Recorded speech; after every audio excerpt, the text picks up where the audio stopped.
महिला आरक्षण विधेयकाच्या संदर्भातलं 131वं घटना दुरुस्ती विधेयक लोकसभेत नामंजूर करण्यात आलंय।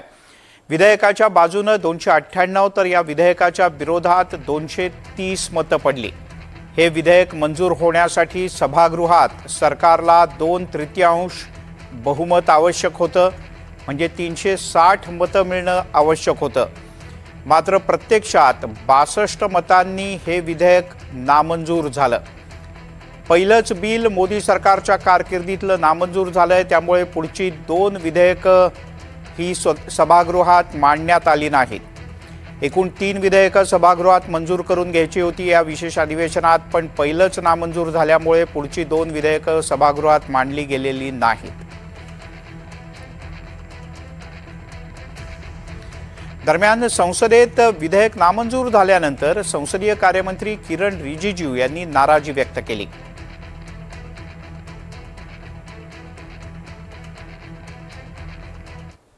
अरे दादा खींची विपक्ष ने उस लक्ष्मण रेखा के बाहर नहीं आ पाए।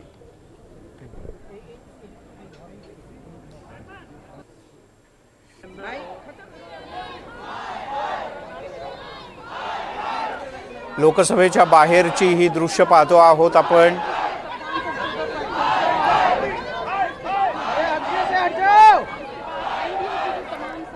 कोई लेना देना नहीं, आप इन दोनों को डीकपल कीजिए, मतलब अलग अलग कीजिए।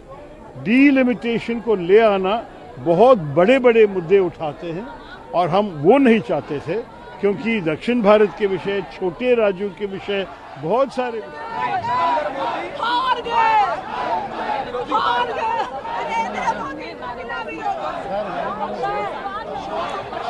त्यामुळे मोदी सरकारचा पराभव झाल्याबद्दल विरोधकांनी आनंद व्यक्त केला, जल्लोष केला। एक छोटी रॅलीच संसदेच्या परिसरातून या विरोधकांनी काढल्याचं आपल्याला पाहायला मिळत आहे।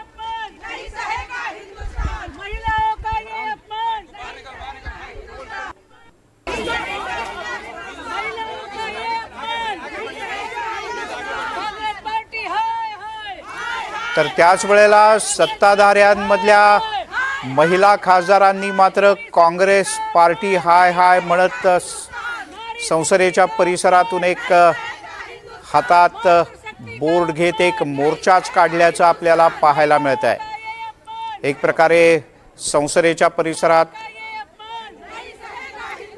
सत्ताधारी आणि विरोधक यांच्यात जोरदार घोषणा युद्ध। विरोधी है और ये बहुत बड़ा हादसा मतलब अपने लोकतंत्र को है।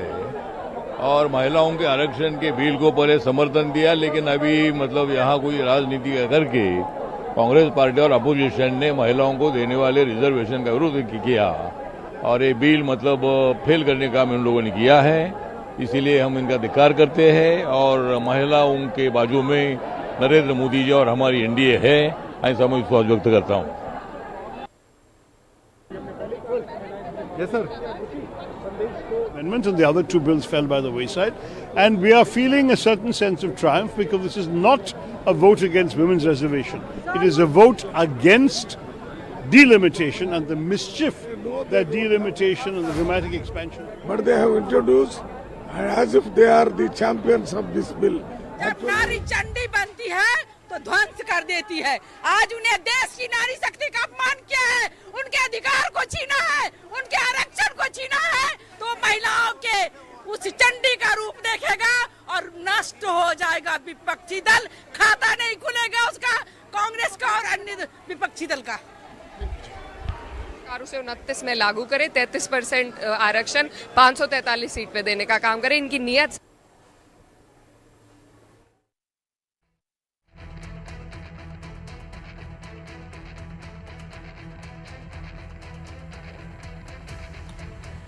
त्यामुळे आपण ही दृश्य पाहतो आहोत संसदेच्या परिसरातली।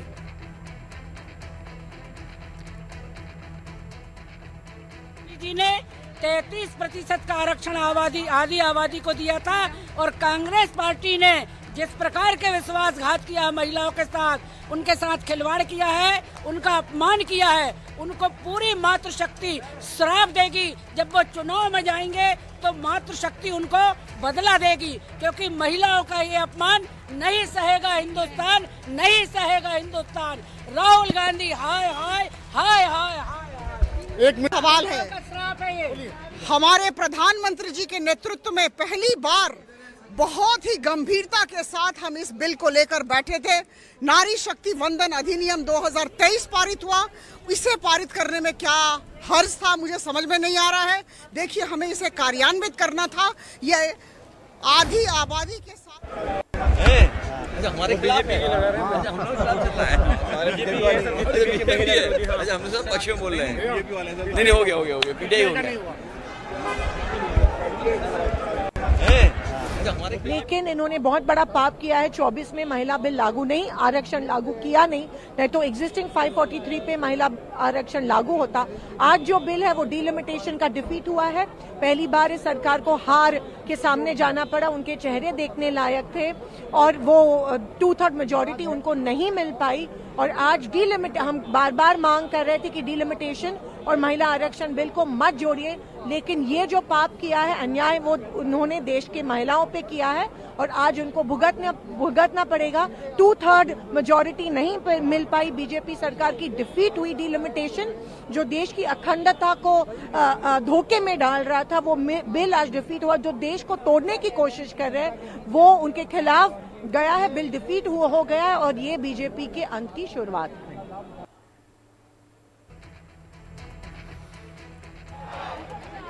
आपण पाहतो आहोत काँग्रेसच्या खासदारांनी केंद्र सरकारच्या विरोधात जोरदार घोषणाबाजी केल्याचं आपल्याला दिसतंय। तर त्याच वेळेला केंद्र सरकारचे समर्थक खासदार सुद्धा एकत्र आले आणि त्यांनी सुद्धा काँग्रेससह सर्व विरोधकांचा धिक्कार केला।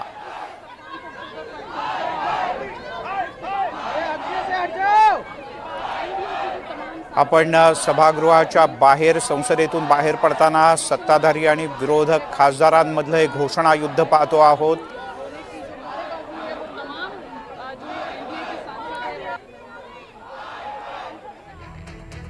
सत्ता दल है, ये इतने मोह में ये अपनी कुर्सी छोड़ना नहीं चाहते और क्योंकि इनका जनाधार अब खिसकता जा रहा है, क्योंकि जानते हैं कि जाने वाली सरकार है ये, तो ये महिलाओं का नाम लेके अपने आप को बचाने की कोशिश कर रहे हैं। हम देख सकते हैं किस तरह कोशिश ये की जा रही है। लेकिन आज देश की जो महिलाएं हैं वो महंगाई से परेशान है और जिस तरह से जो हालात हैं शिक्षा सुरक्षा को लेके उससे परेशान है और सभी वर्ग परेशान है। तो कहीं ना कहीं अपने खिसकते हुए जनाधार को देखते हुए आज जो ये पूरा प्रक्रिया हुई है उसको अंजाम दिया गया है। महिला विरोधी जो है बात की अरे महिला विरोधी तो भारतीय जनता पार्टी है और जब ये लोग जाएंगे, अब उत्तर प्रदेश में आएंगे जो इन्होंने ओबीसी की महिलाओं को आरक्षण नहीं दिया है, जो मना कर दिया, तो अब इनको सत्ता दल है, ये इतने मोह में ये अपनी कुर्सी छोड़ना नहीं चाहते और क्योंकि इनका जनाधार अब खिसकता जा रहा है, क्योंकि जानते हैं कि जाने वाली सरकार है ये, तो ये महिलाओं का नाम लेके अपने आप को बचाने की कोशिश कर रहे हैं। हम देख सकते हैं किस तरह कोशिश ये की जा रही है। लेकिन आज देश की जो महिलाएं हैं वो महंगाई से परेशान है और जिस तरह से जो हालात हैं शिक्षा सुरक्षा को लेके उससे परेशान है और सभी वर्ग परेशान है। तो कहीं ना कहीं अपने खिसकते हुए जनाधार को देखते हुए आज जो ये पूरा प्रक्रिया हुई है उसको अंजाम दिया गया है। महिला विरोधी जो है बात की अरे महिला विरोधी तो भारतीय जनता पार्टी है और जब ये लोग जाएंगे, अब उत्तर प्रदेश में आएंगे जो इन्होंने ओबीसी की महिलाओं को आरक्षण नहीं दिया है, जो मना कर दिया, तो अब इनको ओबीसी की जो महिलाएं हैं जिनको आरक्षण का अधिकार था उनको इनका आक्रोश देखना पड़ेगा।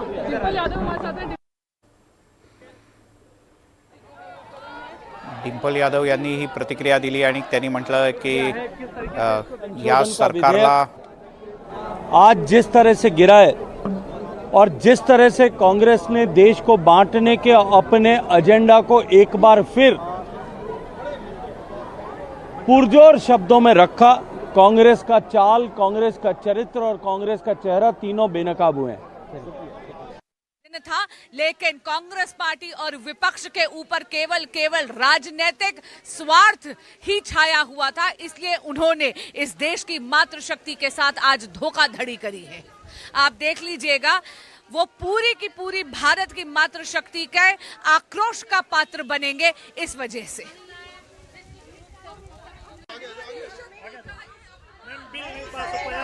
आरोप लगा रहा है कि सत्ता पक्ष की मनसा ठीक नहीं थी। ये बिल को अपमान करने का, महिला को अपमान करने का काम इंडिया अलायंस ने किया, राहुल गांधी का नेतृत्व में किया। वो महिला को इधर आना नहीं चाहते हैं, केवल उसका परिवार का महिला इधर आना। लोकसभा में कौन आना? केवल इंदिरा गांधी, सोनिया गांधी और प्रियंका गांधी आना, बाकी महिला को छोड़ेंगे नहीं। इसलिए इसको हम नहीं सहनेंगे। ये इंडिया अलायंस महिला को अपमान किया है। ये केवल भारतीय जनता पार्टी का बिल नहीं था, ये महिला का बिल था। इसलिए महिला को अपमान करने का काम इंडिया अलायंस ने किया, राहुल गांधी का नेतृत्व में किया। इसलिए हम छोड़ेंगे नहीं। हर रास्ता में उनको रुकावट करने का, उसका विरोध लड़ने का।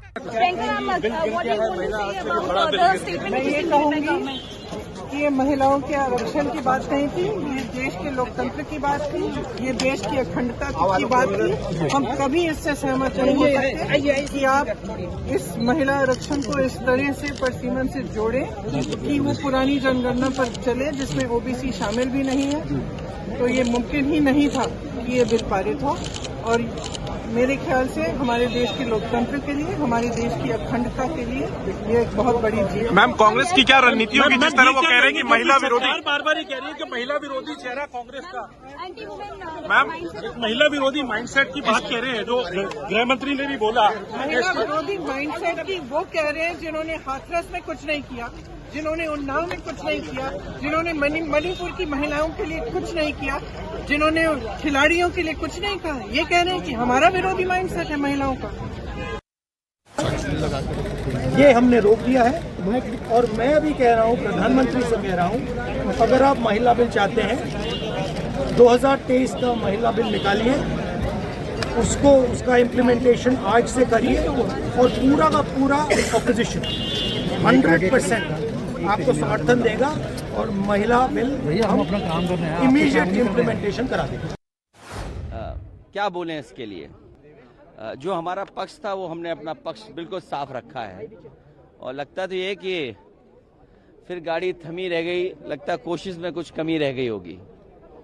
और हम महिला आरक्षण के पक्ष में हैं। महिलाओं को आरक्षण मिले, उनको सुरक्षा मिले, उनका सम्मान बढ़े, उनको स्थान मिले और लोकतंत्र में जो उनको स्थान मिलना चाहिए उसके पक्ष में। समाजवादी पार्टी या विपक्ष ने कोई भी महिला आरक्षण को लेकर के विरोध नहीं किया, लेकिन उसके साथ जो महिलाओं का हक अधिकार को हरण करना चाहते थे, वो लक्ष्मण रेखा ऐसी खींची विपक्ष ने, उस लक्ष्मण रेखा के बाहर नहीं आ पाए।